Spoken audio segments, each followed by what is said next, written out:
Right then, let's just hop into this ball pit, pop back in time. The phone guy. Oops, too far back. So the FNAF 10th anniversary has come and gone, and with that we got the release of the Into the Pit game by Megacat Studios. Now if you haven't played the game yet and want to stay completely blind to the whole story, come back to this video later. I'm going to spoil basically everything, but make sure to subscribe on your way out so you can find this again, and they're gone already, aren't they? Right, now they're all gone, let's do a recap of the game's story for if you need a refresher. Into the Pit is based on the story Into the Pit from the first Fazbear Frights book, Into the Pit, which funnily enough does involve someone going into a ball pit. That someone is Oswald, a kid on his summer holiday in FNAF's favourite year, ambiguous present day-ish. Oswald lives in a town where the main employer is a steel mill, or should I say was, as it's now closed, leaving many people, including Oswald's dad, out of a job. This has caused many of Oswald's friends to move away as their parents find new employment. Oswald, on the other hand, is left behind. With his dad losing his job and only able to find part-time work, the family's a bit short on money. This leaves Oswald having to spend every day of his summer holiday going between the library and Jeff's Pizza, a run-down old pizzeria with cheap slices and somehow one employee running the whole place solo 24/7. I mean, no wonder Jeff's always tired. Bloke hasn't slept in like 3 years. Still somehow finds time to procrastinate and play solitaire in the back room, though. And that's where the game actually starts, with Oswald in Jeff's, fed up with how boring his summer has been and annoyed at his dad for being late picking him up. So when Oswald hears of an old ball pit somewhere in the building, he goes snooping around and decides to hide in the ball pit to get back at his dad. But when he jumps in, surprise, it's a bloody time machine! Oswald's now back in 1985. Yes, it actually just straight up tells us when it is. And it's the year of Back to the Future, Super Mario Bros., Windows 1.0, Live Aid, and Norwich City winning the Milk Cup. All equally important historical events. In 1985, however, this building wasn't Jeff's Pizza. It was Freddy Fazbear's Pizza, complete with animatronics and arcade games and more than one employee probably. While in the past, Oswald makes some friends and plays some games, but during a game of hide and seek where Oswald is hiding inside a Golden Freddy suit, which is definitely not a terrible idea, this thing shows up. A weird golden Bonnie looking creature that's definitely not a guy in a suit or a regular animatronic. All of a sudden everyone is running away screaming as we're lured into a back room by the creature, where it proceeds to show us the kids it just killed. Now if that was a shock to you, hi, welcome to FNAF. There are some people, some robots, some people that might be robots, and always dead kids. Oswald runs away and back into the pit, which takes him back to the present, where Jeff and his dad have been looking for him. Jeff leaves so Oswald's dad can tell him off. Then the creature drags his dad back into the ball pit before the creature then reappears, pretending to be his dad. Except everyone else still sees Oswald's dad as per usual. Everyone except Jinx the cat, who knows what's up. Jinx is the true MVP. And yes, the weird rabbit dad situation is as weird as it sounds. From there, Oswald spends his days back at school being unable to focus on his work because each night he's sneaking off to Jeff's to go back into the pit and back to 1985 to try and save his dad. Over the course of 5 nights at Freddy's, Oswald goes around helping other kids escape and looking for his dad, all while hiding and running from the creature and the animatronics. And in the end, well, this is a FNAF game, so there is no the end, but lots of an end. Of the 5 possible endings, the first one you can get is called the See Ya Dad ending. In this ending, Oswald just off in the 80s, leaving his dad and everyone else behind. Yeah, I don't think this is the canon ending, yet somehow on a scale of 0 to 3 stars, this is a 1-star ending? So if you don't just run away partway through the game and actually get to the end, you'll have helped 5 kids escape and found Oswald's dad. The final scene involves the creature dragging Oswald's dad back into the pit again. As you catch up to them, you'll get a quick time event. Fail this, and Oswald is attacked by the creature. He then wakes up on stage at Freddy's with all the animatronics acting friendly towards him. As he walks through Freddy's towards the creature, he starts to forget who he is, saying he can't feel his something, and commenting that his voice sounds weird. This is the 0-star ending, labelled as the What Am I ending by the achievement for getting it. Now let's say you're able to press that one button in time to do the quick time event. Congrats, you've helped Oswald and his dad escape back into the pit.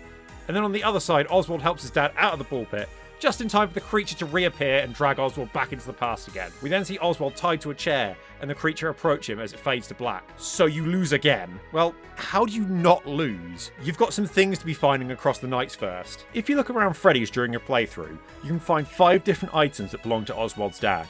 If you collect them all, when you rescue the 5th child, a photo will appear on the ground. Pick it up, then finish the rest of the game as normal.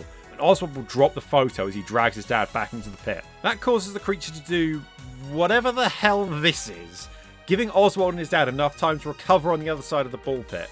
Once the creature does come through, it'll get stuck in the netting around the pit and choke itself, seemingly to death. Oswald and his dad then have a nice little chat and head home.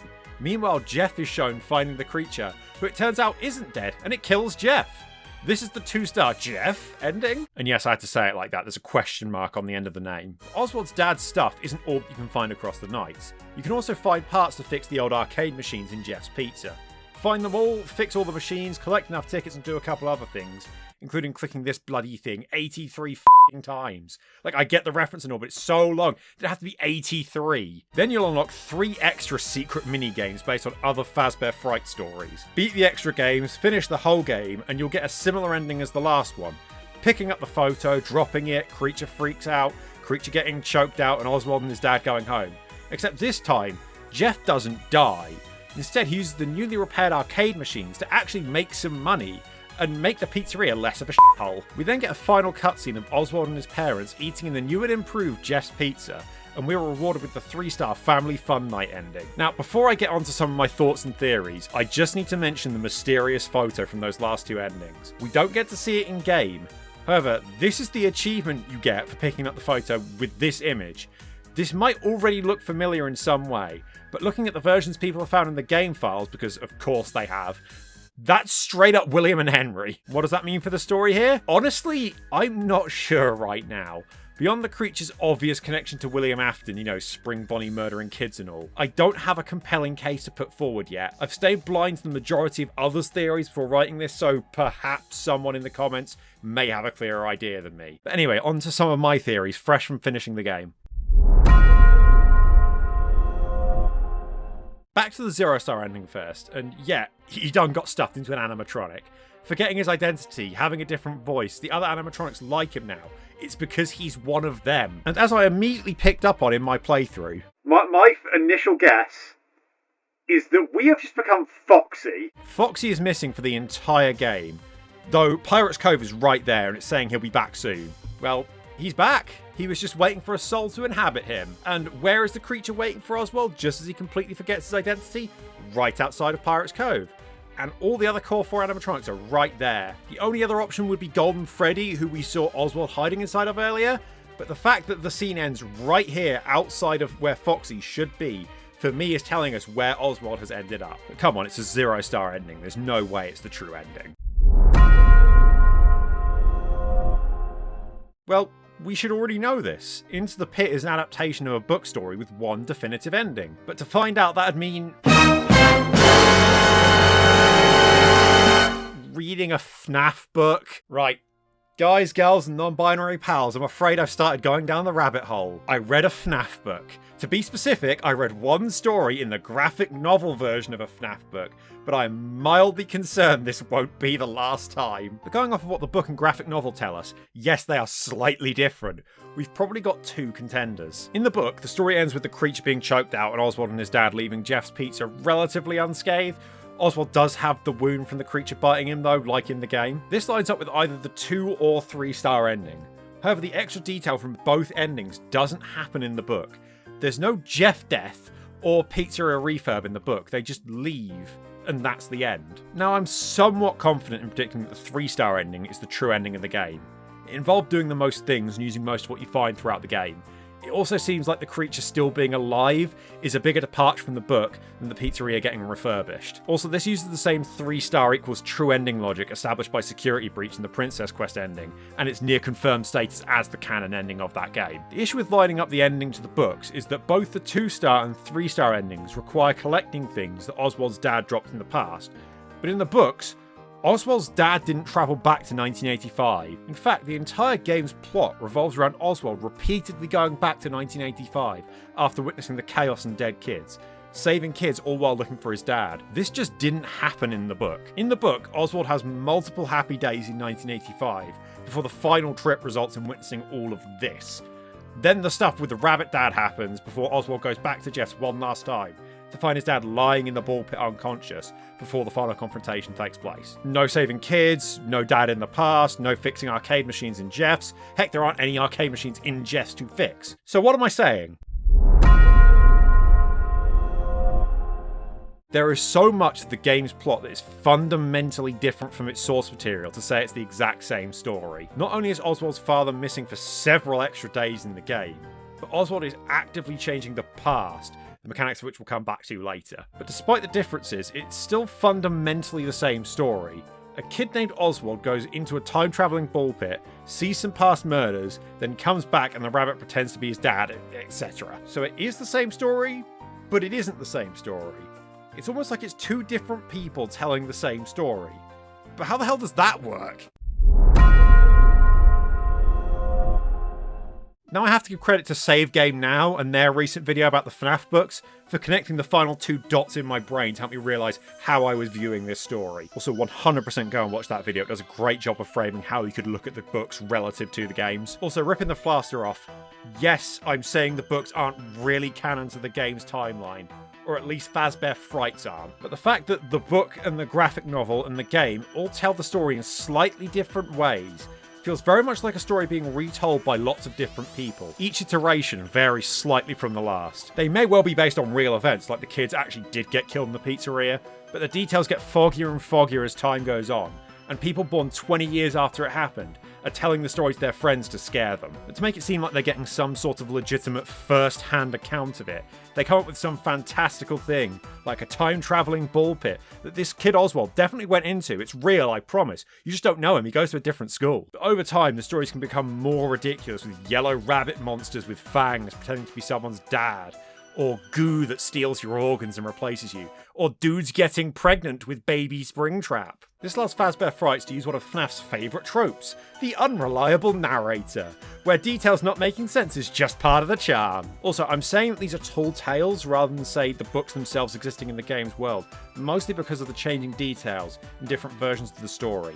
But it is partially because who in their right mind would write, greenlight, and publish a story about a dude getting pregnant with baby Springtrap? Now, do I have conclusive proof this is the case? No. Do I have any proof that this is the case? Not really. Is this basically just a big ol' hunch? Yeah. But I do think it goes a long way towards explaining Fazbear Frights' weird relationship with the game's timeline. But whether the idea is right or not, there is one claim I will stand by.